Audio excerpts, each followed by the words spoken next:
خدا نے جب حضرت آدم علیہ السلام کا پتلا مبارک تیار فرمایا تو فرشتے حضرت آدم علیہ السلام کے اس پتلے مبارک کی زیارت کرتے تھے، مگر شیطان لعین حسد کی آگ میں جل بن گیا، اور ایک مرتبہ اس مردود نے بغض و کینے میں آ کر حضرت آدم علیہ السلام کے پتلے مبارک پر تھوک دیا۔ یہ تھوک حضرت آدم علیہ السلام کی ناف مبارک کے مقام پر پڑی۔ خدا نے حضرت جبرائیل علیہ السلام کو حکم دیا کہ اس جگہ سے اتنی مٹی نکال کر اس مٹی کا کتا بنا دو۔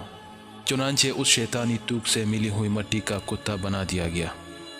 کتا انسان سے مانوس اس لیے ہے کہ مٹی حضرت آدم علیہ السلام کی ہے، اور پلید اس لیے ہے کہ تھوک شیطان کی ہے، اور رات کو جاگتا اس لیے ہے کہ ہاتھ اسے جبرائیل کے لگے ہے۔ شیطان کے تھوکنے سے حضرت آدم علیہ السلام کا کچھ نہیں بگڑا، بلکہ مقام ناف شکم کے لیے وجہ زینت بن گیا۔ اسی طرح اللہ والوں کی بارگاہ میں گستاخی کرنے سے اللہ والوں کا کچھ نہیں بگڑتا، بلکہ ان کی شان اور بھی چمکتی ہے۔ اور یہ بھی معلوم ہوا کہ اللہ والوں کو حسد و نفرت کی نگاہ سے دیکھنا شیطانی کام ہے۔